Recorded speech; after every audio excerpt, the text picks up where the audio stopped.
inyo ang Panginoon.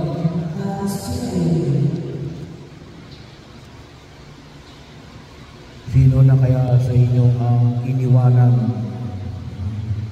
At sino na kaya ang mga nang-iwan? Naranasan na ba ninyo na kayo ay iwanan? Well, maraming pagkakataon na pwedeng tayo ay iwanan. O maaaring kayo ang nang-iwan. Hindi ibinahagi sa banal na kasulatan ang damdamin na Jesus. Pero ang kanyang katanungan sa 12 ay, iiwan niyo rin ba ako?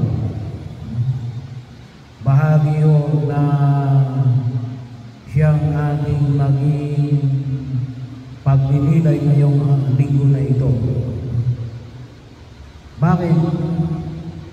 Bakit iniwanan si Jesus ng ilan sa kanyang mga alagad? Yung binabanggit na alagad ay yung mga kabilang doon sa 72 disciples. Kasi yung 12 ay nanatili naman. Bagaman sabi nga niya, yung isa roon ay alam niyang ipagkakalulo siya. So, siya ay iniwanan gawa ng alin, mabibigat ng pananalita. Sino ang makatatanggap ng mga mabibigat na pananalita nito? Ano yung mga mabibigat na pananalita na hindi matanggap ng mga alagad ni Jesus? So, babalikan ulit natin yung 4 na linggo ng ating pagpipilay. Yung chapter 6 of St. John ay di ano yun? Ako yung pagkain galing sa langit at ang ibibigay ko sa sanlibutan ay ang aking laman at ang sino mang kumain ng aking katawan at uminom ng aking dugo ay magkakaroon ng buhay na walang hanggan. Mabigat na pananalita. Pero hindi lamang po gawa ng pagkain ng laman ni Jesus. Ngunit bahagi yun na alin na maliwanag na yung paanyaya ni Jesus si alin ay hindi lamang opsyon. Hindi lamang isa sa mga pagpipilian. Hindi pwedeng hindi. Or sabihin natin na pwedeng meron, pwedeng hindi. Hindi. No? Kinakailangan maging bahagi ng pagdinos ang pagkain ng katawan ni Jesus at ang pag-inom ng kanyang dugo. Kaya bahagi rin nun ng pananalita na nakita natin sa unang pagbasa sa aklat ni Josue. Yun yung sabi ni Joseph, kanyang tinipon ng lahat ng mga pinuno. Pinuno ng gobyerno at pinuno ng simbahan. Tinanong niya, kanino kayo?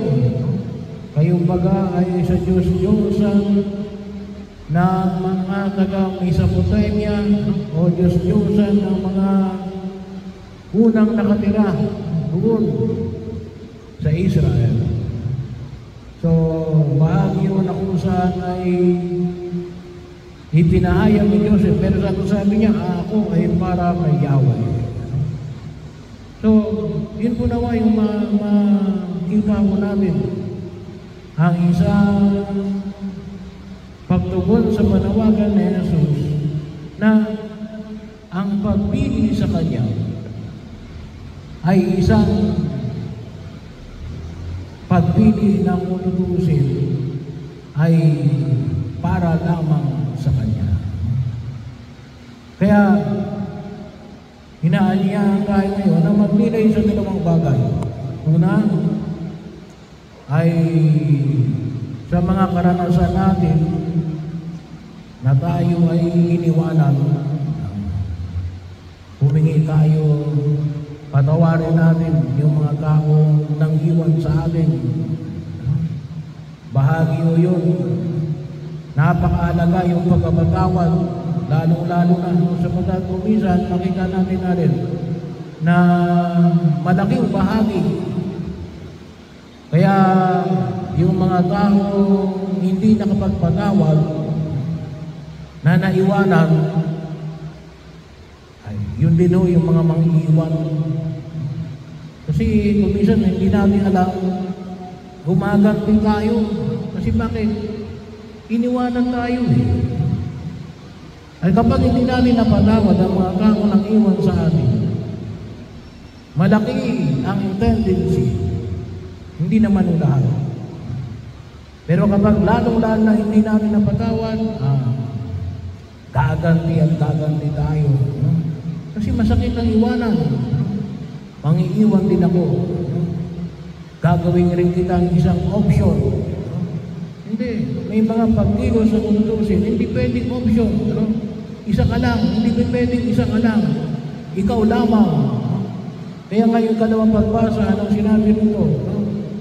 Yung ugnayan ng mag-asawa na nawa ay maging maliwanag, na maging bahagi ng pagkilos katulad ng katulad ng pag-ibig ni Jesus at pagsunod sa kalooban ng Ama, ay ganun ginawa yung makita sa buhay may asawa.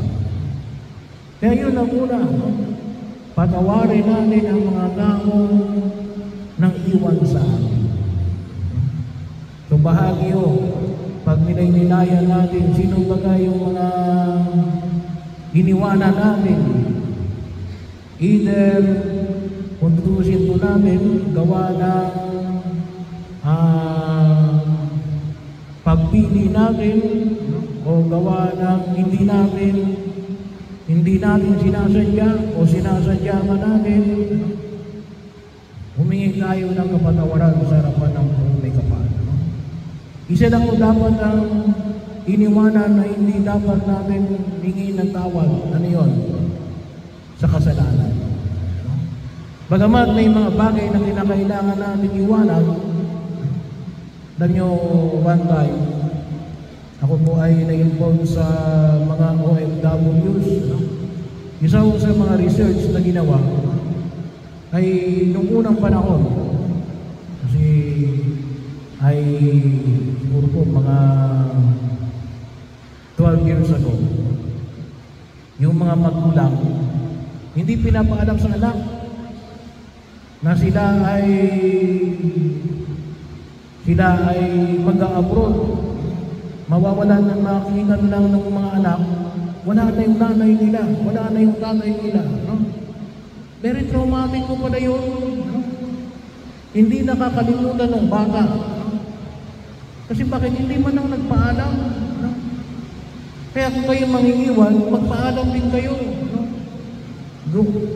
Yung mga mag-boyfriend, mag-girlfriend, lagyan nyo ng closure. Saraduhan ninyo. Hindi yung iniwanan nyo lamang. Bahagi yun. Pagkakataon. At kung maaari, iba, text na lang. Mag-usap kayo. Mahirap po yun. Hindi o natin kayang husgahan kung bakit yung iniwanan ang isang tao o isang bagay. Pero dapat may closure. At kahit na masabi natin anumang uri ng pag-iiwan, balit man o hindi, ay may maiiwanang sugat. Pero sana yung sugat mahilom. Kasi kung hindi mahilom yan, yan ay lalaman. At makikita natin, kaya po kalimitan ng mga nang di-victim, kasi nung una yan, victimizer din sila. Pero hindi yung dahilan, kaya kinakailangan din, patawarin natin ang mga taong nang iwan sa atin with quotation mark. At kung sakali man kayo nang iwan, humingi din kayo ng kapatawaran. Humingi din kayo ng kapatawaran. At sabi ko nga, dapat may closure. Bahagi yun ng kung saan hindi para unawain ka, ngunit para ipakita mo na, ito yung decision mo, makita namin. Kasi pagkakataon na makita ko namin, yung hamon ay pinapahayag ng buong nagagawa. Kaya kahit na si Jesus mismo nagsabi, iiwan niyo rin ba ako? Nais niyang liwanagin sa kanyang mga 12 alagad yung bagay na ito. So yun yung una, pagpatawad at paghingi ng tawad sa mga pagpapatawad sa mga taong nang iwan at humingi ng kapatawaran kung kayo ang nang iwan. Pangalawa, bahagi yun na kung saan ay pinapakilala sa atin ng Diyos natin. Ang Diyos natin kailanman hindi mangiiwan. Kaya yung ginamit ni Jesus dito sa kanyang pagtatanong sa kanyang mga alagad, anong sagot ni Pedro? Kanino pa kami pumunta? Nasa iyo ang salita na nagbibigay ng buhay na walang hanggan. Si Jesus ang alin? Ang salita na naging tao.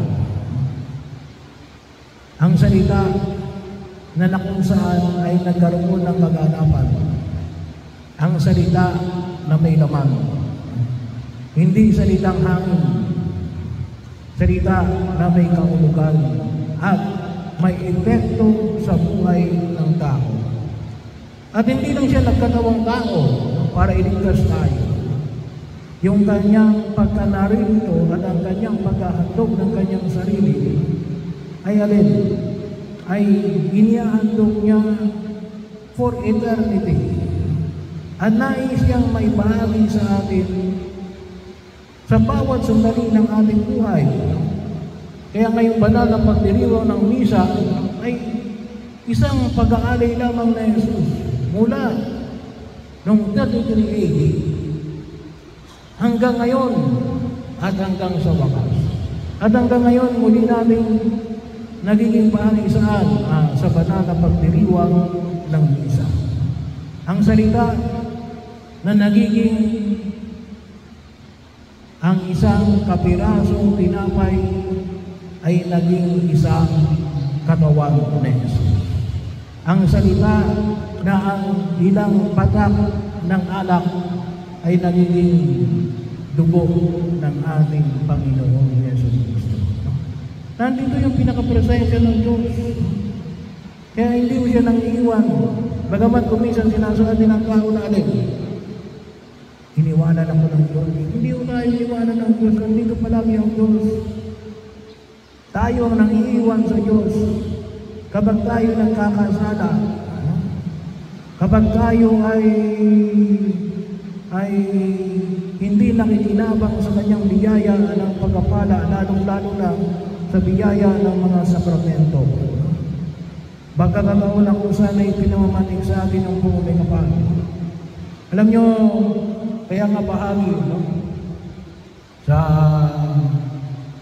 Kaya kung nyo pong mapapansin yung ating banal na pagdiriwang ng misa sa oras ng kalimitan ng yung ibang pari nagbabasba sila pagkatapos ng misa. Ako'y bago ng misa para alin, ipakita na alin, kaya nandito na, simula na yung pagpapala ng may kapal. Kayo ay para sa Diyos. At ang higit na biyaya ay alin, ito, yung pagtanggap ng kanyang katawan at dugo. Kaya napakahalaga din po